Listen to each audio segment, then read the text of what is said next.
All right, welcome back, everyone. I hope you had enough time to stretch at least, to refill your beverage, empty your bladder, whatever you needed. Our next speaker is also very engaging and pleasant to listen to, and not just because of her beautiful Newfoundland accent. Nicole Jenkins is a passionate MRT. She is fiercely dedicated to the advancement of our profession and strong member engagement. She has volunteered for many years, both at the provincial and national levels with NLA MRT and CA MRT, where she actively speaks her truth and advocates for MRTs in her province. She is the past president of the NLA MRT and the current chair of Newfoundland's own upcoming regulatory MRT college. Nicole began her healthcare career as an X-ray technologist about 15 years ago. She later became an MRI tech and has recently moved into management. She's currently the Regional Manager of Quality and Safety for the Medical Imaging Program for Eastern Health in Newfoundland. I'm sure this new role suits her very well, as she is an excellent resource for all that know her. She will challenge the status quo, tell it to you straight, and also be the best cheerleader you could have. Her passion is inspiring, and we hope that today reignites the power of professional pride and that you all remember to take the initiative to improve your own personal practice. Please join me in welcoming our guest, Nicole Jenkins. Wow, thank you. Can everybody see my screen? We're all good. Chrissy, we got a thumbs up from everybody's end. Cool. So thank you very much, Chrissy. I really appreciate your introduction. And to those that can see my screen, it's quite different for me doing it virtually. I can't see myself, so I don't know if you are looking at me straight on, if you're looking up my nose. I have absolutely no idea, so we're going to go with it for what it is.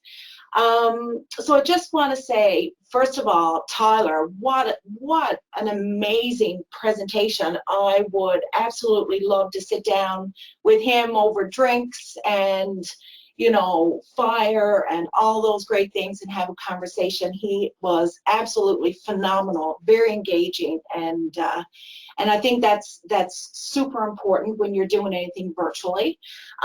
His presentation definitely, was about lived experience and all those great things. What I want to talk to you guys today about is, I don't want to say that it's lesser or boring, but it's definitely not going to take you across the world doing all the fun stuff that he's participated in. Before I even begin my presentation, I do just want to give a big shout out to you guys in Nova Scotia right now that are working the front line. I mean, MRTs, sonographers, I can tell you that the last 3 months have been brutal. Doesn't even cover it. I know what we experience here in Newfoundland, and I can only imagine that it's the same across the country right now. It's tumultuous, right? And it's uncertain times, and things are changing daily. And I just want to say thank you for the service that you're providing to patients right now. I know that it has been very difficult going to work and having to live in this new environment. So thank you for all your valuable service. And being here, I'm looking at the screen and I can see that there's almost 150 of you people here today, and that speaks volumes to me, that even during the state of the world right now, that your professionalism and your dedication to your profession and to education is still there, to give up your Saturday to attend a business meeting and to still hear education. I mean, it's phenomenal. So kudos to you guys. So I just will get into it first of all by talking about disclosure. I have absolutely nothing that I need to disclose. I definitely didn't create the concept of peer learning or peer review in the country or with health professions. I wish that I could copyright it and take credit for it, but I absolutely can't. Peer learning has been a practice in healthcare now for many years. And it's especially seen, of course, in the physician groups, nursing groups, pharmacy groups, not so much though in the MRTs. across the country, which is, now that I know what it is, and that I've developed it here for MRTs in Newfoundland, I really wish that it would take off across the country, because it is, in my opinion, the absolute best education that you're ever going to participate in as an MRT and a sonographer. And I was actually really, really impressed by Tyler's talk just then, because I didn't realize this when, I knew that he was speaking, but he really hit on a lot of the topics that you are actually going to need in order to drive peer learning home in your own hospital setting. And when it comes to positively being able to critique somebody else's work and receive that criticism yourself in a positive way, knowing how to do that is an essential part of peer learning, right? Or any education process that you need to participate in. So I'm glad that he segued into that quite well. So as Chrissy said, I have been an MRT for many years. I absolutely loved my MRT. Oops, I'm sorry. I absolutely loved my MRT work. I started off in X-ray and I went into MRI, and I absolutely loved being a frontline MRT. My passion, though, has always been about the profession. It's always been about ensuring that MRTs, have the tools that they need to do the work that they, are entrusted to do in healthcare. But it's also raising the elevation of the profession, and I've always been very interested in that. I've done a lot of work in my own personal life, volunteering with organizations to really help my MRTs in Newfoundland move through healthcare, the landscape. So when this management job came up for me in quality management, I do not just manage operations day to day. I'm responsible for all the quality and safety practices of MRTs and sonographers in my healthcare organization. So it has really given me a platform to engage staff about practice and to help educate staff on, what we do and what they need to do in healthcare. But it's also given me a platform to help build education that they will need in order to be successful. So I absolutely love my role now as a quality manager, and peer learning. When I was hired for my management job, they asked me, what do you see yourself doing in the first 3 years of your career? And my number one thing was peer learning. So I hope that, you can take away something from this talk today that you can use in your own healthcare settings. So as with objectives, every presentation that I do, I always like to outline some things that I'd like for you to take away. I mean, people that know me know that I like to talk, and I can talk for hours, especially about anything that I'm excited with. And, anything, like I said, that I can do to enhance the practice for MRTs and sonographers makes me really, really excited. So I do want you to have some takeaways from this today. So of course, we are going to talk about what peer learning is, but we are also going to talk about what it's not, because there's a very important distinction between peer learning and peer review. And I don't think that even when I started, researching this myself, that I really understood the key differences. So we definitely need to have a conversation about that. I will tell you why, in my opinion, as I said, peer learning is the best education that you guys will ever participate in. It is a quality improvement process, yes, for healthcare, but when it comes to what you guys are going to take away from this, it is bar none the best education that you will receive. I created a peer learning program here for my organization, and I want to share with you how I did that, and I want to take you through the steps of what you are going to need if you are interested in moving this forward in your hospitals. So yeah, we'll just talk about that step-by-step process of creating your own. And there are a lot of people that you're going to have to engage, you know, in order to make this effective and to get buy-in, in order to have it structured the way that you need it. So I'll give you some tips on those people. And like anything with any quality initiative that you start in your organization or you're a part of in your organization, you always have to look at the pros and cons of it, right? There's going to be a lot of benefits from this, which I will share my experience about what those are. And there's definitely going to be challenges, because no, you know, process improvement occurs without some challenges, for sure. Some you'll be able to mitigate, and some are always going to be there. So you just have to decide, you know, if the program that you're going to develop is going to work for you. And at the end of the day, you know, it's okay to say that we're going to participate in peer learning, but we have to come up with some way to look at it, monitor it, to see if it's actually doing for us what we think it's doing for us. So that's the key takeaways that, you know, I want to take on you today. And we'll leave some time for questions in the end. And yeah, so peer learning, well, what is it? You know, it's actually quite simple. And the name is actually what it is. It's so simple that it comes off as being, you know, unbelievable, right? Like, wow, is it really that easy? So peer learning is education that you receive from the people that you work with, whether it's your technologist co-workers, whether it's nurses, whether it's physicians, whether it's whoever. It's exactly what it is sitting down in a room and learning from each other.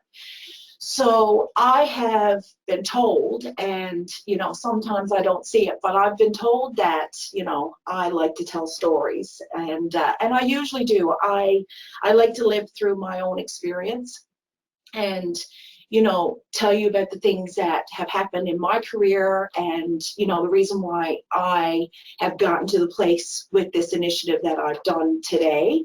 And I will tell you that, you know, I'm not presumptuous to think that, you know, my experience are the same as everybody else's. I know that the challenges that I face in my own hospitals might not be the same as yours. It might not be the same as across Canada. You guys might have things that are completely different from me. But when I tell you about why I started this, it is because of my own lived experience with it. So 15 years ago, I graduated from school, and I graduated on a Thursday, and I entered the workplace on a Monday. And this was a long time before, you know, we had rules about when you could start work and whether, you know, you had to be certified and all of those things. So I worked right out of school, fresh out of boot. And I worked in X-ray, and I remember the very first couple of weeks of my X-ray career, I had to work night shifts by myself. And I worked in our trauma center in the city, and you know, we handled any type of accident, anything that happened, you know, came in through trauma. So for you X-ray techs that are online and you're listening, you will appreciate, you know, what happens when you have to get a cross-table lateral cervical spine image on somebody that is in a collar, and you know, you can't do any type of manipulation with that patient, and they come in and you know, they are 6'6" and they're 300 pounds, and their shoulders are as broad as the stretcher that they're lying on, and you have to try to get cross-table C-spine. So, you know, I did this. This was an actual thing that happened to me. And, you know, I took my image and I developed my pictures, and it came up, and I had the first 2 cervical vertebrae. And, you know, we know that we need 7, and we also need the joint space, right, between C7 and T1. So in that moment, as a new grad especially, your heart sinks, right? You're there by yourself, no one asks anything, right? No help, no support, and your heart sinks because you know the textbook tells you to do A and B. But what happens when you've encompassed or come across D and you don't know what to do. So you try and try and try, and you know, with our profession, like anything, you take those pictures, you do the best you can, you send it off to the radiologist, the patient goes back to emerge, and that's where it ends, right? That is the cutoff point for what we as MRTs and sonographers, what we do. And you don't know the follow through. You don't know if they were diagnostic to the point the rads were happy with them. You don't know if there was if they were going to end up coming back. You have no equal sign, right, after a patient leaves you. So I just remember thinking, you know what, it's the best I can do, send them back to emerge. So it was a month later, and the manager that I had at the time, you know, we do repeat reject rate analysis here in our organization. He sat me down in a room and he said, you know, Nicole, I've got to show you some pictures. And I said, okay. So brought up some images, and he brought up the images that I had done on this particular trauma patient. And, you know, he was very matter of fact. He was like, you know, he said that these images are crap, right? And that was his exact words. And he said, you know that this was not diagnostic, right? And he showed me the radiologist report. And there were 2 words in the radiologist report that I will never forget. And, you know, we see them all the time. And I know you guys have seen them all the time. But in that moment in time for me, it stuck with me. It was suboptimal imaging, right? And I remember thinking, you know what? Yeah, I know. I mean, I know that the images, you know, they were perfect. It was the best I could do. You know, I tried really hard, right? But there was no communication. There was no follow-up with a radiologist. There was no real follow-up with a manager to say, you know what, Nicole, listen, yeah, your images, they probably weren't the best. What can we do to support you? You know, do you need more education? Do you need more training? You know, what is it that we can do for you? And there was absolutely no communication with the physician. And that's where it became very apparent to me early on in my career that as an MRT and sonographer, we are the bridge, right? We are the bridge between the patient and the physician. I mean, we all know this. You know, I'm not trying to serve you with platitudes, but we do. We know this. And we all know, you know, textbooks. We've all done our competency exams, so we know what the pictures are supposed to look like. But what happens when they don't look like that? Or what happens when you have other situations that don't always work to the way you know best practice to be? Peer learning is an avenue for that conversation, for that communication, because in most places we don't have that. And whether it's because we have technologists who are not interested in improving or learning, which I don't think, but that might be the case, where we have radiologists who are completely disengaged, right? Which, let's face it, might be the case, where we have management that are just, you know, not interested in educating and building up the staff. Maybe, you know. So peer learning is a way to break through all those challenges that we say on a daily basis. You know, if somebody told me that I was doing something wrong, I would want to fix it. As MRTs and sonographers, we are inherently good patient care providers. We want to do the right thing. But what happens when you don't know if what you're doing is wrong? And what happens if when you see somebody else doing something wrong, what is your accountability to that and to helping educate and helping learn? So peer learning is a program or a process or a session that you sit down with your peers and you talk about ways to improve what you do, whether it be image quality, whether it be positioning, whether it be pathology, whether it be policies that were newly developed, anything. It's a way to sit down and have a conversation. It fosters a continuous learning, and it fosters improving yourself in order to make sure that your patients and their outcomes are of the highest caliber, right? Peer learning does this in a way where you sit down in a very safe space and you have to be committed to being positive. You had to be committed to having, you know, maybe some of your work being looked at anonymously. That's how I've done it.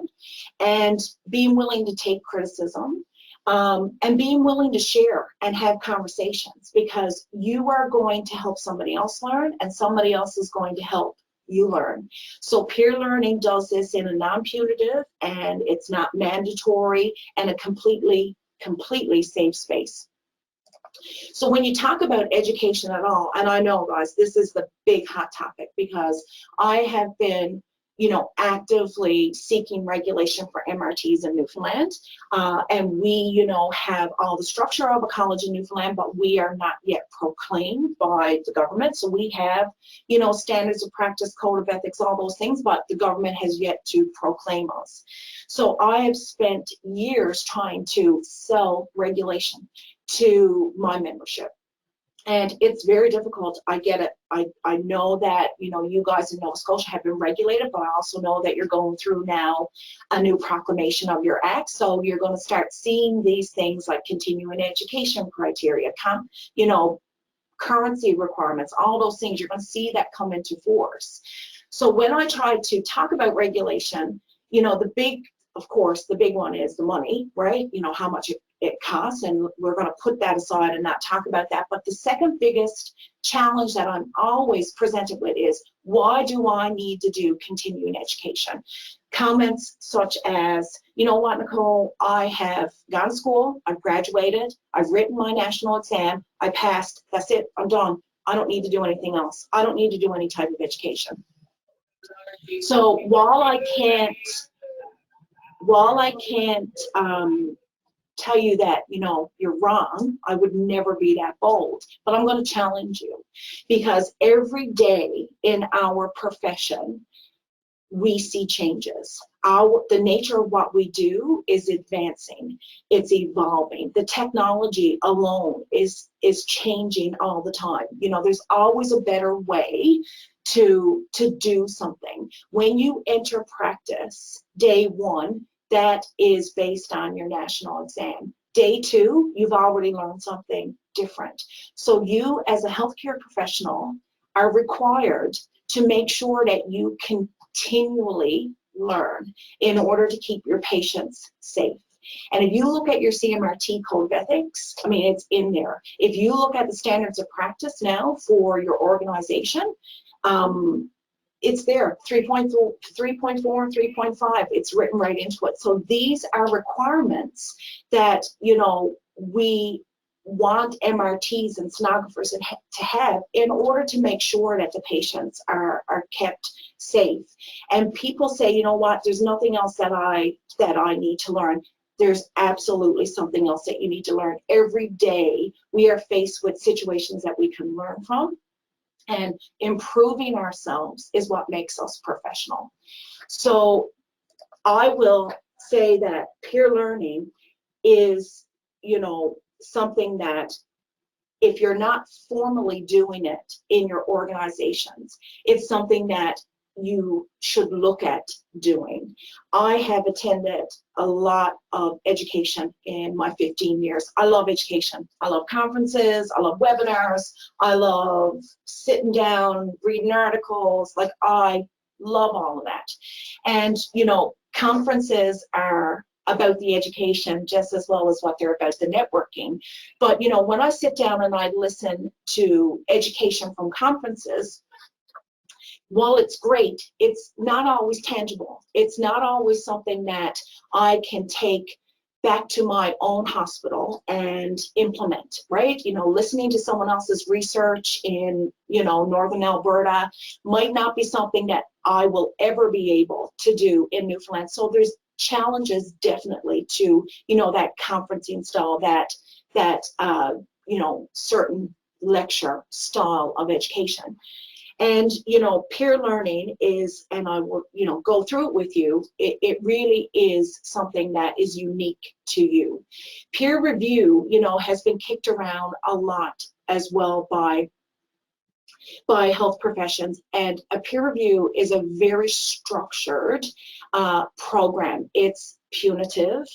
There's an auditing process involved with it. There's an accountability to the people that are performing peer review. So I will take the radiologist, for example. Peer review for them looks like, I'm going to look at an image, I'm going to diagnose it, I'm going to have another radiologist look at my work and say, yes, you're right, no, you're wrong.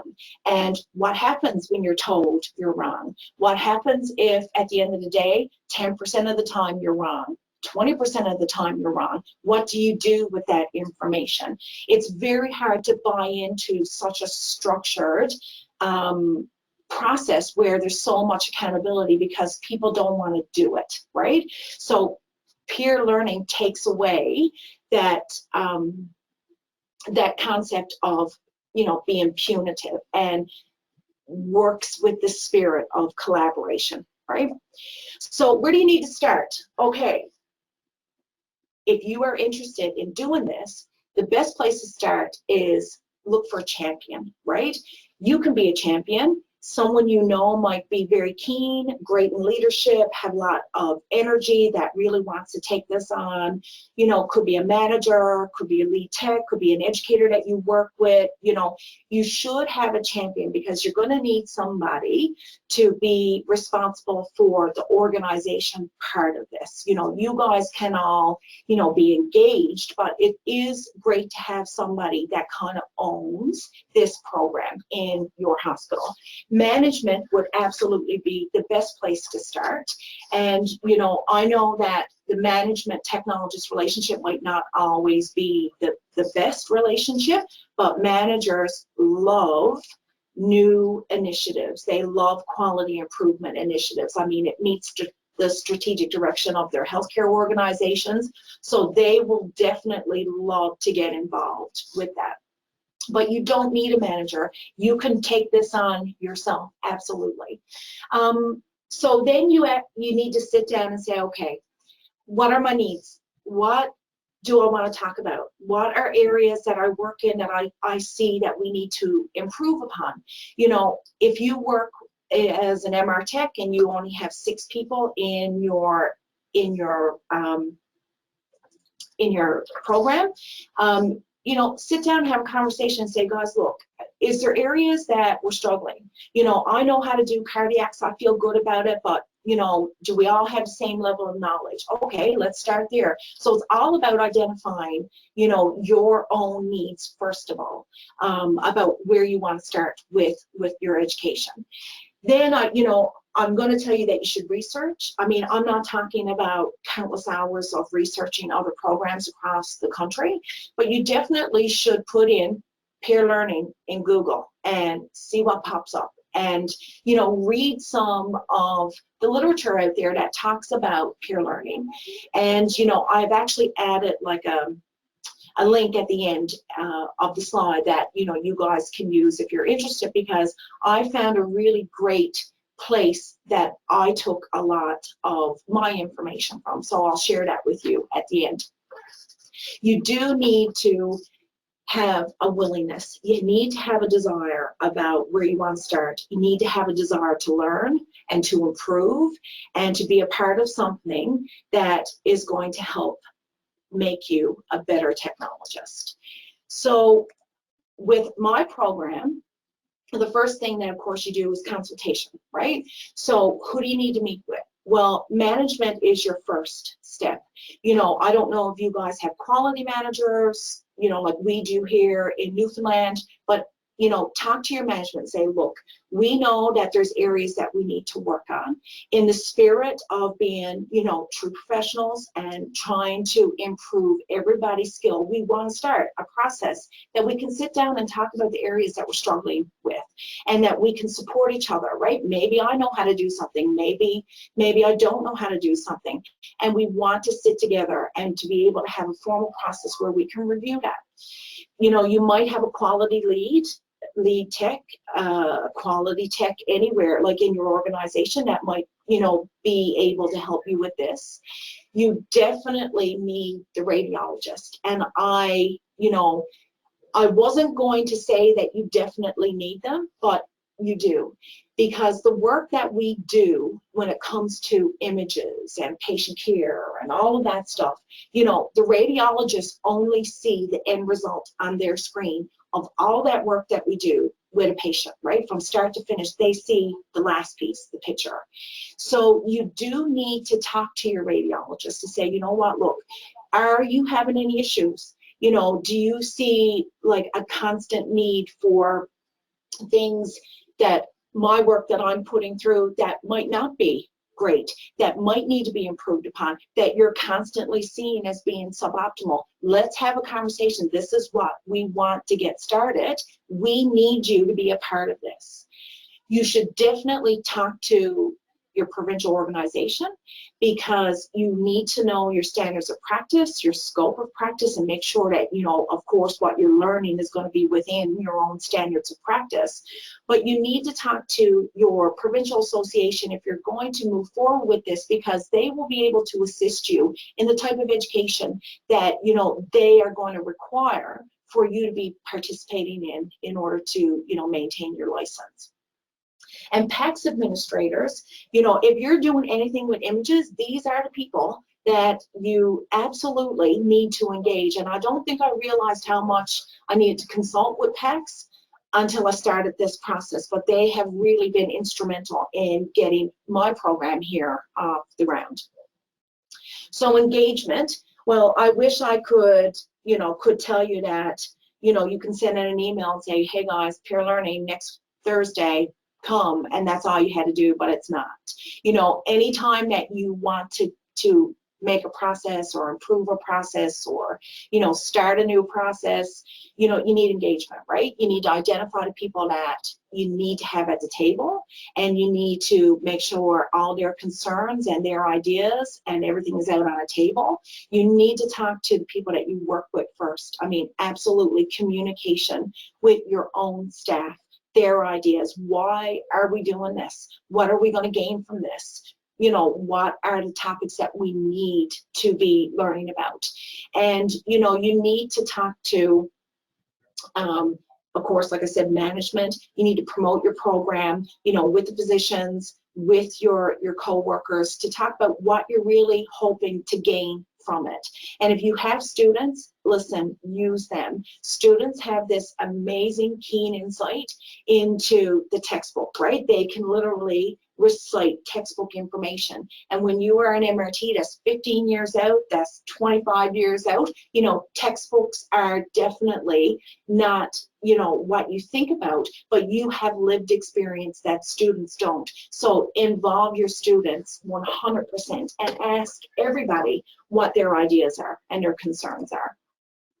So once you know, consult with the powers that be that, you know, you need to utilize in order to get this off the ground, and you get everybody excited about what you want to do, then you need to think about, okay, well, how am I going to actually build this framework? So this is definitely where your research comes in, because you need to, you know, have something, some type of action plan, some type of flow chart about, you know, how you want to develop this, right? So you should be looking at the competency profile for your discipline, because that's entry to practice. So, you know, you want to make sure that if you're going to be learning, you know, things, whether it's imaging and pathology and positioning and radiation safety or MR safety or whatever, that you're following, you know, your own competency profile. And you do need to know your standards of practice, and, you know, you need to make sure that you are working within your standards of practice. If you have, and I'm sure you do, hospital policies and hospital procedures, you definitely need to make sure that you know that. I mean, that's all in your standards of practice, making sure you know what you are supposed to be doing in your own hospital settings. But quality indicators are something definitely that you need to look at, and things that you need to improve upon. Radiologist involvement, I wish I could tell you that the RADs are going to jump all over this, and, you know, they're not. Some will be like, you know, and that's the nature of what, you know, we deal with as technologists. But you are going to have a lot of RADs that are really going to want to buy into this, because it actually improves their work, right? When your work improves, their work improves. You do need to think about, okay, how am I going to deliver this? Do I want it to be a presentation style? Do I want it to be more of a sit down, have conversation? Do I want a PowerPoint? Do we just want to sit down and have roundtable conversation? You know, so you do need to think about that. And you do need to think about how many times do you have to do these sessions in order to start seeing, listen, am what I'm doing improving. So delivery, I mean, this is, I don't know if you can see the picture yet, this is Terry and Aaron. Terry and Aaron are clinical instructors for the X-ray program in my organization. So this was a session, our very first session actually, that we delivered. And so, you know, they chose to do it this get up lecture style, which we found out quite quickly in the middle that it kind of didn't work. But you need to deliver your education regularly. You know, we were aiming for quarterly with this session, but it just got to the point where there was a lot of engagement and so much excitement about it that, you know, we had to change our delivery model. We do it for our entire program. So I have about 300 staff in this part of the province that we deliver education to. And we started with the X-ray group. So 70% of my staff are X-ray technologists, right? The rad tech group. So, you know, we really did want to make sure that everyone in our organization had an opportunity to sit in on this and learn. And we were, you know, we recorded it for sessions, you know, for after it was over. And you do, you know, having management support is a must, because you do want to make sure that you are having conversations that are in the confines of your healthcare organization.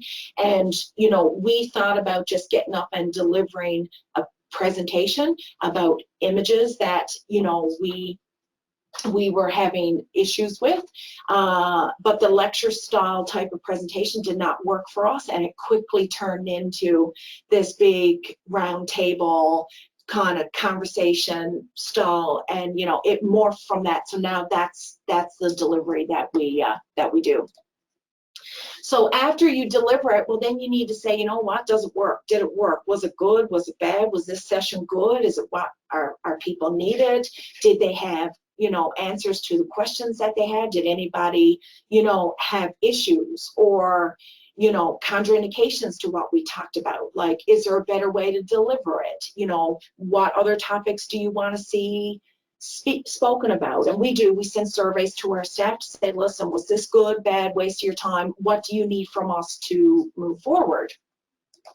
And then, you know, the last part, and this is where I still am right now, is monitoring how effective this is. And I don't think that, you know, 4 or 5 sessions can, you know, tell you anything. I do think that it's a process that you have to look at for at least a year to 18 months, and you need to have a starting point, and then you need to go in the end to say, okay, after 18 months, you know, where are we now? How is the engagement of the staff? Did the group grow? Was there more anticipation for what we were doing, right? How are the RADs finding, you know, the education that we were delivering? Was it good? Was it bad? Are they seeing improvements? And, you know, you do monitor how effective this is by auditing, and that's a big part of my role, because I actually now work with PACS administrators when you're talking about image peer learning. Excuse me. And, you know, we go in and we randomly audit images now. So if we did a session on, I don't know, T-spine x-rays, you know, we're auditing that now. So we're looking, and we do it anonymously. We do not, you know, have any, there is absolutely nobody coming in my office and me telling them that their images are crap. I would never do that, because I believe that in the spirit of education, that's not how you learn, right? But we do monitor to see if our staff are actually, you know, listening and paying attention to what we're giving at these sessions. So our first session was in X-ray, and I chose X-ray for a very specific reason. And again, you know, this is my experience as an X-ray tech, working for 15 years. I do not know if this is the same as yours, but I will tell you that X-ray makes up, you know, the most of our membership in Newfoundland and in my healthcare organization. And they definitely see the most patients. And I have felt and I hear from my staff that they are the ones that are the least engaged. They are the ones that it's very difficult to give them any type of education because the attitude is it's just an X-ray. When you hear that enough, you end up somewhere subconsciously thinking, you know what, it's just an X-ray. Why do I need to worry about radiation safety anymore? It's just an X-ray, right? I really wanted to engage the X-ray groups because I was there. I worked there like that for a long time. And I really wanted to give them something that they could sink their teeth into and be proud of and learn and just take and run with it. So how I started was, of course, I went to the radiologist and I said, listen, we're going to do peer learning now for X-ray. And, you know, I work with a great group of rads that indulge a lot of my quality ideas. And, you know, I found my rad champion for this. And, you know, I said, what I need is for you guys to identify images that you found difficult to diagnose based on those images, maybe images where there was no documentation about why that was sent over, you know, no evidence that there was efforts to try to improve the images, you know, because a lot of times it's, you know, it's really the best that we can do, that we send, but there are some times, you know, that we monitor, oh, you know, that's okay. Yeah, I know it's rotated, but no, that's okay. So there's always that delicate balance between, you know, do you repeat an X-ray versus do you just send it and you know, whatever. So I needed the radiologist for that. And I also needed the radiologist to sit in on these sessions so that they can listen to the whys, right? So they tell me, okay, yeah, you know what, this image is not textbook, but let's also hear from the technologist about why, right? So that's how I did that. And I went to the PACS administrators and they created a special place in PACS for me to have all of these images placed, and the radiologists now dump in all these images that they have issues with, and it's all anonymous. PACS, you know, we keep it all anonymous. I have no idea who took the image. I have no idea what hospital it was done in, anything. So that is a place, because we all know that radiologists, when they have an easy way to do something, that's what they like. So, you know, it was not so much of saying, okay, Rad, can you sit down with me now, let's go through some stuff. They were never going to do that. They needed to have something where they could just dump this in, make a PACS note, and that we could work on. So we did that, and, you know, I found my champions to lead this, and I was a part of it, and our management was a part of it, our director was a part of it. And, you know, we had our very first session, and, you know, it did not go not one bit as what in my brain was planned. And, you know, it was interesting because you get up and you talk to everybody, okay, we're going to start this is new, this is exciting, you know, this is what we're going to do, it's non-punitive, you know, nobody's going to know your images, you know, we want you to talk and have a conversation. And the text just ran with it, and the radiologist just ran with it. So our first session was entirely geared towards image quality. And you know, we had only had an hour. We delivered it over lunch break, and you know, we broadcast it through the region, and you know, we did not even get through, you know, we didn't even get through like 3/4 of the material because there was so much conversation about it. So just to give you an example, and I know that there's other people besides X-ray techs listening to this presentation, but you know, the first picture here are, and sorry you can't see my pointer, but these are knee X-rays, and it's a lateral knee. So the image on, you know, the right of your screen is a knee that is, you know, not properly positioned.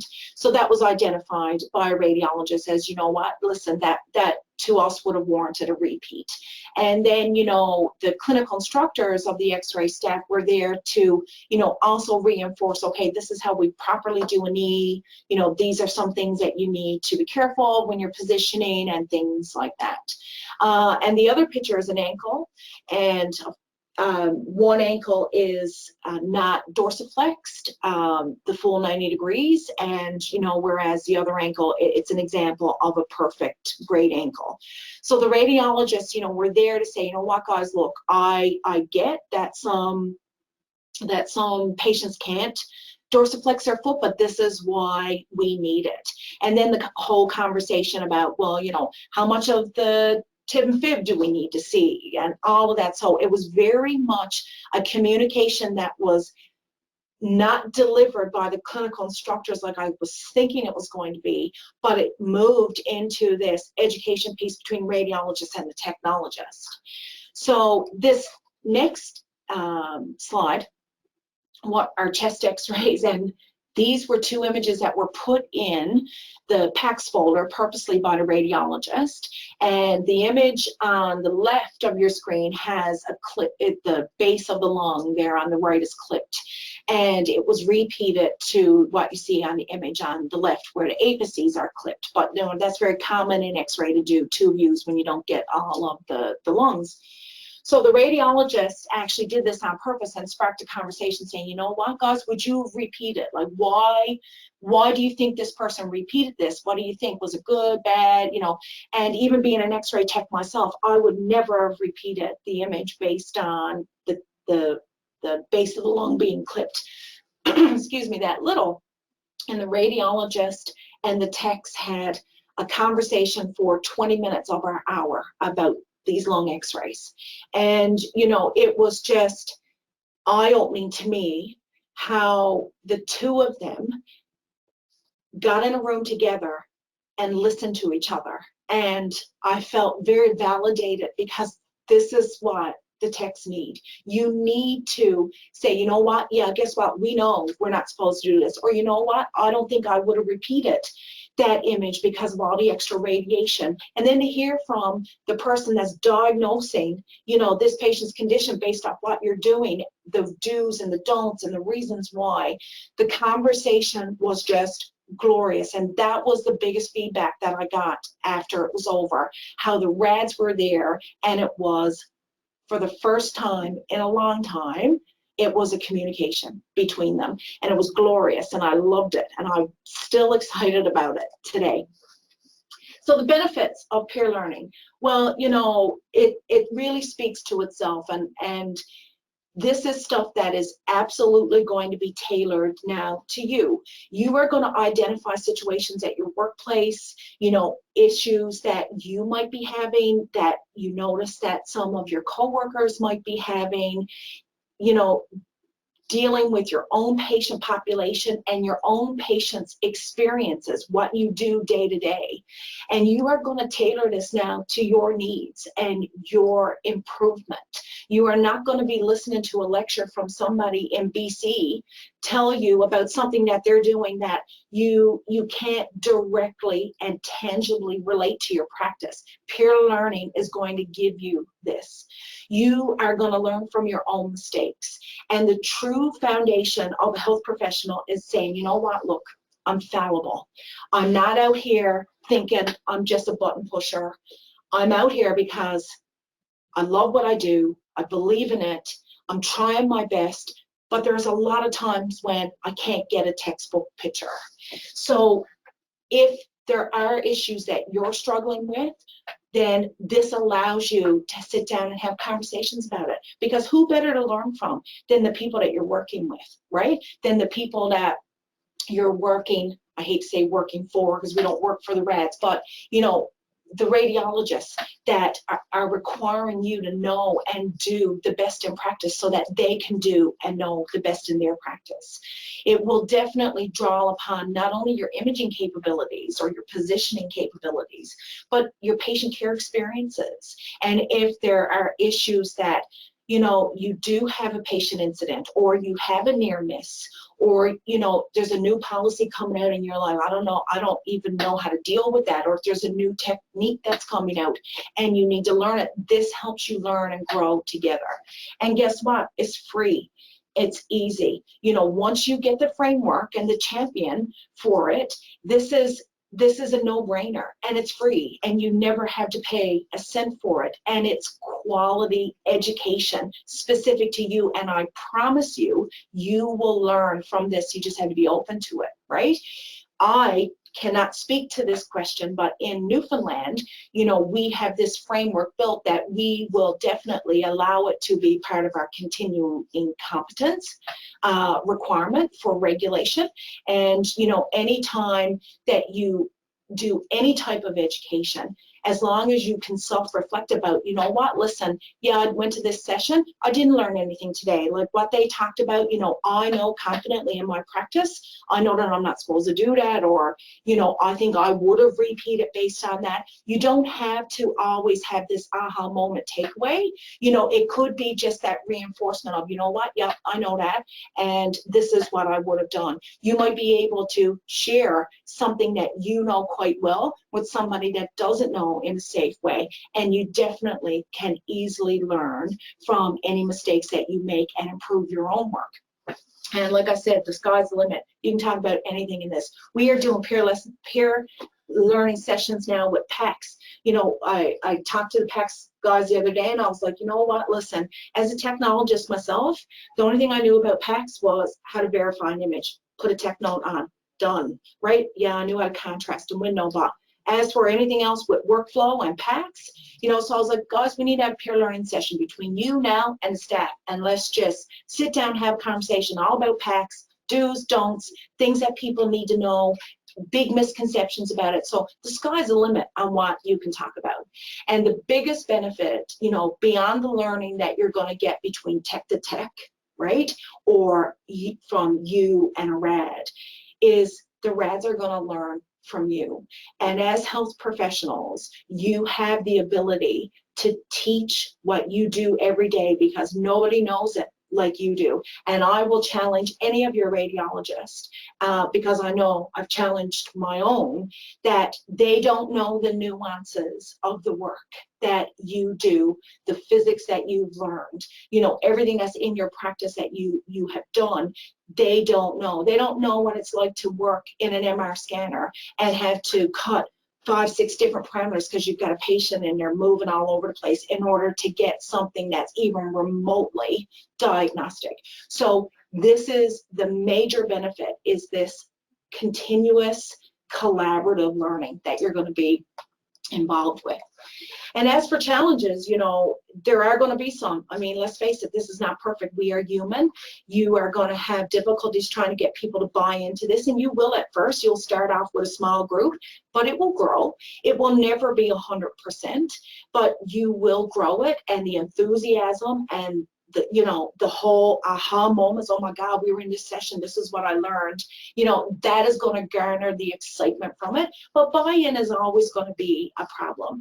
And the biggest issue, and Tyler in the previous presentation talked about, conflict. It's very, very difficult to deal with conflict, or to prevent conflict, or know how to properly handle conflict. When you are in a position where you have to say, I don't think you should do that. You shouldn't expose that patient, right? All of a sudden, something stops in us to say, well, if I tell them that, then, they're going to hate me, right? So you have to get over this, I don't want to create conflict, and find ways and learn ways to sit down and positively critique each other, because that is what you as a healthcare professional and a regulated, self-regulated healthcare professional have to do now going forward. Another issue that we see come up is, because I don't make it mandatory, people that actually need to participate don't. And, that is, I believe that, again, all of us are fallible. We're human. We're all faced with very challenging situations at work. But there are some people that definitely need some extra education, some extra support, all of that. So you're not guaranteed that those people are going to be a part of the process. And, unfortunately, rads that champion this, they love it, right? It's bright and shiny and new. And, yeah, I'm going to sit down and learn, but I don't know how long that continual involvement will be, which is why you need a champion to still push, right, between, their interest and their involvement. Because if you're going doing anything, especially with images, you need their feedback. And, I'd like to tell you that your management is going to give you all time in the world to do this in your workplace, but I would be remiss because they won't. Continuing education is something that this is on you now to do, and I know that's very difficult. It's a big complaint I have from my staff and from MRTs in Newfoundland is that, if I should have to do education, then my hospital should be giving it to me. And while I absolutely feel that by me as a manager and, Eastern Health, my organization, developing and promoting and fostering education for my staff is something that we absolutely should do. It is not a requirement for your employers to give this to you. So, this is why engaging them in how to do this is going to be very beneficial for you in the long run. But at the end of the day, you are the self in self-regulation. So continuing education is something that is completely up to you to make sure that you have going forward. And I know your organization is very committed to education. Newfoundland and Nova Scotia have had a fantastic relationship over the years, that we discuss regularly how important education is and how important it is to deliver it as free as what we possibly can. So reach out to your provincial organization because they really are trying to give you the education that you need. So what's next? Well, like I said, sky's the limit, right? Anything that you want to do, talk about, any area that you feel that you need to learn on, is something that you can do now with this. One big area that I'm starting to take our peer learning into now is our CSRS type situations. So our incident reports with our patients. So, and starting to have a conversation again, without names, without anything, guys, listen, this happened. So, for example, we had a patient that snuck a quarter in their pocket, trying to get an MR scan. The quarter flew out of their pocket, just whipped past the patient's head, whipped past the tech. So situations like that, like, let's have a conversation now. How could we have avoided that? What are some things that we could do? Like all that stuff. So learning from mistakes and near misses is another great peer learning opportunity. And other modalities, you know what, guys, look, I talked about x-ray, but MR, ultrasound, nuke med, therapy, this is all something that you can do. MR, is the poster child for peer learning when it comes to pulse sequences and artifacts and claustrophobia type situations and safety. Ultrasound, I'm doing medical directives now for ultrasound, so we're going to have peer learning sessions about, medical directives that they're participating in. How are you finding it? What are some things that you're learning? Do you find things harder than someone else? In our nuclear medicine program here in Newfoundland, they give a lot of cardiac drugs and things like that. And, they are very structured with quality control. And, so there's lots of areas beyond imaging that you can sit and discuss. And I know, like in radiation therapy, the big thing is tumor rounding and contouring type of peer learning ideas. So sky's the limit. You just have to come up with an idea, have someone help you champion it, and just go for it, right? So takeaways, I really hope that this is something that you at least feel can be done in your own department. You know, you can absolutely do this yourselves. You don't need, you know, somebody coming down and lecturing to you all the time. Learn from yourselves, learn from your own mistakes, learn from your rads, you know, improve your own processes, right? That is what, you know, education is all about. You will create such a different work satisfaction because you're gaining knowledge over time about what you're doing, right? And you know, it really is, I can't impress it enough how vital it is now for MRTs and sonographers going forward to participate in this kind of education. So I'm opening up to questions. I'm at 57 minutes. I'm sorry, Chrissy, I went long. I knew I was going to be over 50 minutes, but anyway, I thank you very much for listening. I'm sorry, my email, I have my email there. If anybody wants to shoot me an email and talk about my program, I'm always willing to share. And I do have a link there to it's Healthcare Ontario, and it talks about the peer learning program that I kind of stole my vision for. So thank you guys very, very much. Awesome. Thank you very much, Nicole. That was perfect. Your time is perfect. You make me smile. I enjoy listening to you. This is perfect timing for us here in Nova Scotia, as we are just beginning to collect and create our CPD earning activities. You really laid out this opportunity for us, which is exciting. So thank you. We'll now take questions, so keep them coming in, please. While we wait for questions, I did want to just say that it's different here. Like sometimes the peer learning, I guess, is at the management level, and then we're just like, it's filtered down to the text, but it's important for the text to be part of that also. Absolutely. And we used to do it. We used to, like, because we're notified of what's in our QA folder, but it would be amazing to learn from others and from others to learn from me. Like, I think that that's really important. And I know a few areas do this already, like sonography and mammo. They do like little lunch and learns all the time with each other. So we gotta do that. And also, I thought of something else. There was like ortho, a new ortho surgeon came and he wanted a new exam, and we did our best and we knew how to do it, and we just produced our images and went along. But it became a excellent peer learning event where he came over and showed us some images and about why this position's important and all that stuff. So outside of the RADs, there's lots of other stakeholders. Yeah.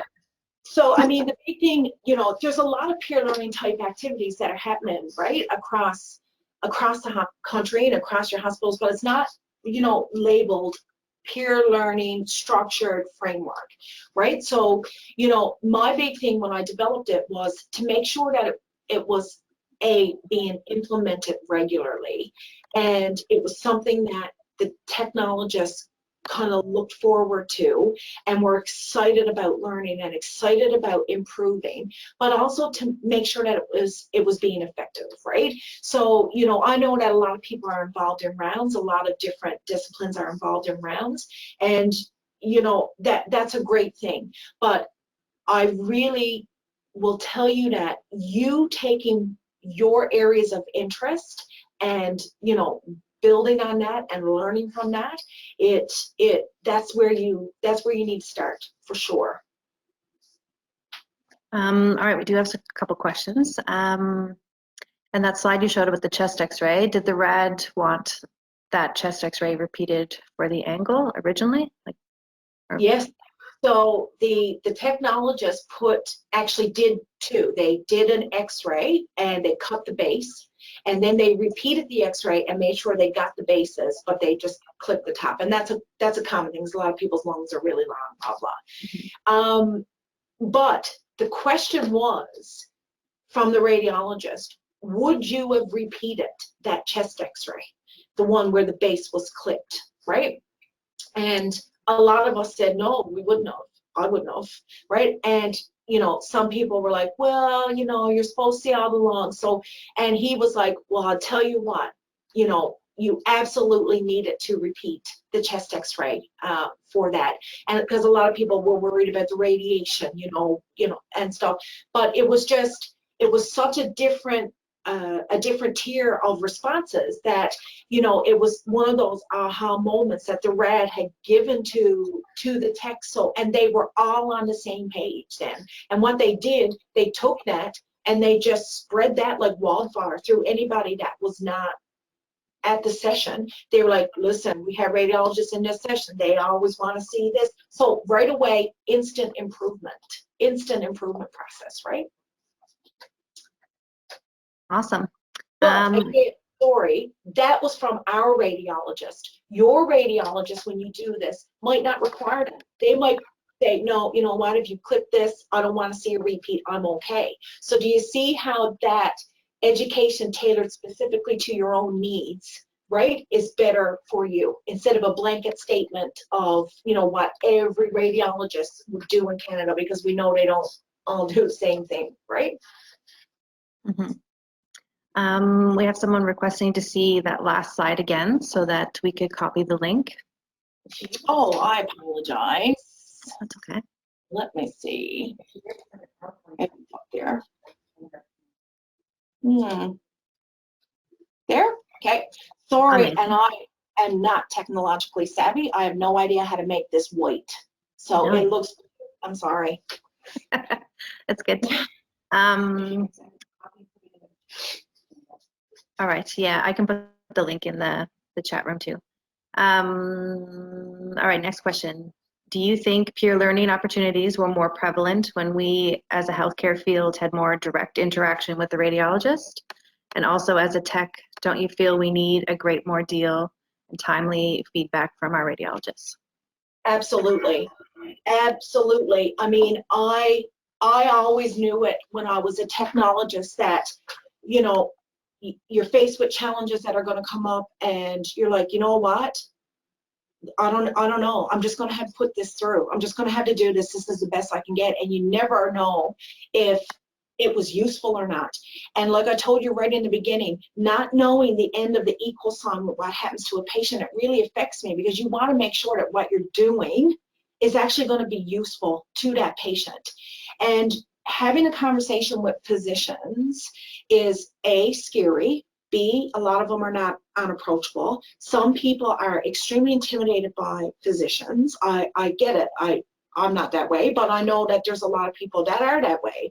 And you have to demand of them to help you make sure that you are providing the best, diagnostic capabilities to them, right, in order to have your patient's outcomes be as good as what they need to be. I mean, the RADs are responsible for a lot of things, and it's terrible that they don't give us feedback. Like I said, none of us start our career saying, I don't care, I don't give a shit about what I'm doing, right? Whatever. No one does that. If somebody comes to you and says, you know what, listen, you could kind of done this a little bit better, from here on out, I need to see this, you would improve because you care, right? You care about your patients. It's just, they don't do that. So you have to, have help in fostering that relationship, but you also need to, if you can't have them, you need to speak to other people that are struggling, and those people are your coworkers, right? I mean, you can learn from each other without a radiologist's involvement. It's just that, when you're doing a structured peer learning program, having them be a part of the conversation and a part of the education is truly, the best way to learn. Awesome. All right, I'm going to keep going. Thanks for taking the time to share your experience with peer learning with us today. It is a great to have such inspiring leadership amongst MRTs. It's incredible to see how an idea can really become reality when you put the work in. What was the most surprising lesson that you've discovered through this process? So beyond the fact that the radiologists actually like it and have seen the benefit from it, because the rads right in the beginning, when I brought this to them, they were like, Nicole, look, we believe in this, but we don't want to have anything to do with it. We'll dump the images in packs, you know, if that's what you need us to do, but we don't want to take ownership for this. We do not want to go to a tech and say, listen, your work is crap. We want that kind of third party overseer to help facilitate the conversation. And, you know, we'll sit in, their exact words, we'll sit in on the conversation. So when they sat in on the conversation, I don't think they realized that they were going to learn. So, you know, we have pictures of knees and pictures of ankles. And, you know, a rad can say for that ankle x-ray, for example, you know, yeah, dorsiflex your foot. Well, you know what? Guess what? Sometimes you can't dorsiflex the foot, right? And we know because we see 80-year-old people coming over that can't dorsiflex their foot on a good day, let alone when there's a query fracture. So it's that conversation about, you know what, radiologists, we know that that's what the textbook says, but here are some things why. My, beyond that biggest moment of the rads learning from us, which I loved, was the engagement from the staff, where we started off with, you know what, I'm not giving up my lunch break. I'm not, right? I don't care. I'm not giving up my lunch break. And now here we are, like, well, not during COVID, but, you know, presentations rooms packed. And now, like, to the point where, can you do 2 sessions now instead of 1? Like, it's, and the questions that I get, the emails, right? The communication from the staff, listen, I heard this, you know, is this right? Is this what we should be doing? It's all of the education that the staff are reading, and the staff saying, you know what, Nicole, look, I think that this is excellent, because now I remember when I see this image come up, I remember Dr. Sala being in the room, you know what, no, I got to do that. So it's all of the after stuff that comes with it. And when I started it, it was that the enthusiasm was like, yeah, Nicole, good for you. Go try. You know, if you want to take the time and engage people, you go do it. You know, some people will come, right? But now, like, to see where it takes off, and I promise you, it will do that for you too in your organization. That's awesome. Okay, we're going to take 2 more quick questions, and then we bow out. Do you see a benefit in cross-discipline sessions? Oh my God, yes. Oh my God, yes. And I will tell you why. So we are not, and I'm going to say it, we don't know what any of the other disciplines are doing. Like, come on. I was an X-ray tech. The only time I saw the MR techs was when they were allowed out to get a drink of water that they had to come to our department for. I didn't know MR was fit to eat. I didn't know nothing about therapy. I definitely didn't know anything about nukes. And, you know, you live in your own bubble, right? Your own universe. And even as us as MRTs, you know, we think, oh, you know what? No one, like, MR doesn't understand what we go through in X-ray, right? And you're down in MR and you're like, listen, therapy, they don't understand, like, what we got to do to get the pictures, like, you know. So we still have a lot of silos within our own group. The best peer learning is taking, you know, plenary topics, because, guys, look, we are 95% the same, all disciplines. I know sonography, you guys are definitely a little, you know, more unique, but, you know, for the MRT world, we're 95% the same, guys, like, then what we are different. So, you know, I encourage plenary sessions, and that is something that we are definitely moving forward to.